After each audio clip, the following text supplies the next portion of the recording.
Hi guys, welcome back to English with Mala channel.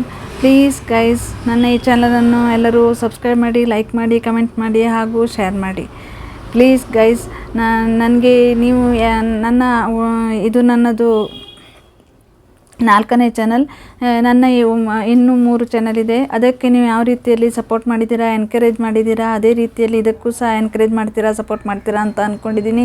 Please please please guys, ನನ್ನ ಈ ಚಾನಲನ್ನು ಅದೇ ರೀತಿಯಲ್ಲಿ ಸಪೋರ್ಟ್ ಮಾಡಿ, ಎನ್ಕರೇಜ್ ಮಾಡಿ. ಈ ಚಾನಲನ್ನು ಸ್ಟಾರ್ಟ್ ಮಾಡೋ ಉದ್ದೇಶ ಏನು ಅಂದರೆ, ಎಲ್ಲರಿಗೂ ಸಹ ನನ್ನ ಇಂಗ್ಲೀಷ್ ಮಾತಾಡಲಿಕ್ಕೆ ಒಂದು ಆಸೆ ಇರುತ್ತಲ್ವ, ಅದೇ ರೀತಿಯಲ್ಲಿ ಎಲ್ಲರೂ ಇಂಗ್ಲೀಷ್ ಮಾತಾಡಬೇಕು ಅನ್ನೋ ಉದ್ದೇಶದಿಂದವೇ ನಾನು ಇದನ್ನು ಸ್ಟಾರ್ಟ್ ಮಾಡಿದ್ದೇನೆ.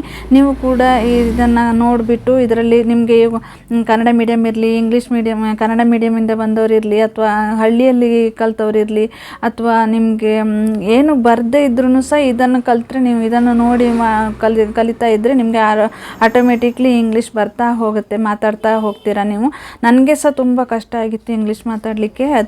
ಅದಕ್ಕೋಸ್ಕರವೇ ನಾನು ನನ್ನಂತೆ ಎಲ್ಲರಿಗೂ ಕಷ್ಟ ಆಗಬಾರ್ದು ಅನ್ನೋ ಒಂದು ಉದ್ದೇಶದಿಂದ ನಾನು ಈ ಚಾನಲನ್ನು ಸ್ಟಾರ್ಟ್ ಮಾಡ್ತಾ ಇದ್ದೇನೆ. ನಾನು ತುಂಬ ಕಷ್ಟಪಟ್ಟಿದ್ದೇನೆ ಇಂಗ್ಲೀಷ್ ಮಾತಾಡಲಿಕ್ಕೆ. ಈಗಲೂ ಸಹ ನನಗೆ ತುಂಬ ಕಷ್ಟ ಆಗ್ತಾನೆ ಇತ್ತು. ಅದಕ್ಕೋಸ್ಕರನೇ ನಾನು ಇದನ್ನು ಸ್ಟಾರ್ಟ್ ಮಾಡಿದ್ದು, ಎಲ್ಲರಿಗೂ ಅನುಕೂಲ ಆಗಲಿ ಅಂತ ಸ್ಟಾರ್ಟ್ ಮಾಡಿದ್ದೇನೆ.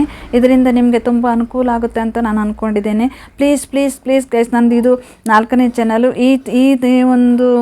ಈ ಲೆವೆಲ್ಲಿಗೆ ಬರಲಿಕ್ಕೆ ನಿಮ್ಮೆಲ್ಲರ ಸಪೋರ್ಟೇ ಮುಖ್ಯ ಕಾರಣ. ನಿಮ್ಮೆಲ್ಲರ ಎನ್ಕರೇಜೇ ನನಗೆ ತುಂಬ ಕಾರಣ ಅಂತ ನಾನು ಅಂದ್ಕೊಂಡಿದ್ದೀನಿ. ಅದೇ ರೀತಿಯಲ್ಲಿ ನೀವು ಇದನ್ನು ಸಪೋರ್ಟ್ ಮಾಡಿ, ಎನ್ಕರೇಜ್ ಮಾಡಿ, ಹಾಗೂ ನನಗೆ ನನ್ನ ಈ ಚಾನಲನ್ನು ಸಬ್ಸ್ಕ್ರೈಬ್ ಮಾಡಿ ಹಾಗೂ ಶೇರ್ ಮಾಡಿ, ಕಮೆಂಟ್ ಮಾಡಿ. ಏನಾದರೂ ನಿಮಗೆ ಕಂಡು ಬಂದಲ್ಲಿ ಕಮೆಂಟ್ ಮಾಡಬಹುದು. ನಿಮಗೆ ಒಳ್ಳೆಯದಾದರೆ ನೀವು ಲೈಕ್ ಮಾಡಿ, ಶೇರ್ ಮಾಡಿ, ನಿಮ್ಮ ಫ್ರೆಂಡ್ಸಿಗೂ ಶೇರ್ ಮಾಡಿ. ಮಕ್ಕಳಿಗೆಲ್ಲ ಕನ್ನಡ ಮೀಡಿಯಮಿಂದ ಬಂದವರಿಗೆ ಮಕ್ಕಳಿಗೆ ಇಂಗ್ಲೀಷ್ ಸ್ಕೂಲಿಗೆ ಹಾಕಿದ್ರೆ ಇಂಗ್ಲೀಷ್ ಪೇರೆಂಟ್ಸಿಗೆ ಮೀಟಿಂಗಿಗೆ ಕರೀತಾರೆ. ಆವಾಗ ತುಂಬ ಕಷ್ಟ ಆಗುತ್ತೆ. ಅಲ್ಲಿ ಹೋಗಿ ಏನು ಮಾಡೋದಪ್ಪ ನಾವು ಅಂತ ಒಂದು ಹೆಸಿಟೇಷನ್ ಇರುತ್ತೆ. ಅದು ಇರಬಾರ್ದು ಅನ್ನೋ ಉದ್ದೇಶಕ್ಕೆ ನಾನು ಈ ಚಾನಲನ್ನು ಸ್ಟಾರ್ಟ್ ಮಾಡಿದ್ದು. ನೀವು ಸಹ ಅದರಲ್ಲಿ ನೋಡಿಬಿಟ್ಟು ಕಲಿತು ಚೆನ್ನಾಗಿ ಇಂಗ್ಲೀಷನ್ನು ಇಂಪ್ರೂವ್ ಮಾಡ್ಕೊಳ್ಳಿ, ನಿಮ್ಮ ಇಂಗ್ಲೀಷ್ ಸ್ಕಿಲ್ಸನ್ನು ಇಂಪ್ರೂವ್ ಮಾಡ್ಕೊಳ್ಳಿ, ಹಾಗೂ ನಿಮ್ಮ ಗೋಲನ್ನು ನೀವು ಅಚೀವ್ ಮಾಡ್ಕೊಳ್ಳಿ. Okay, thank you, bye. Thank you for watching.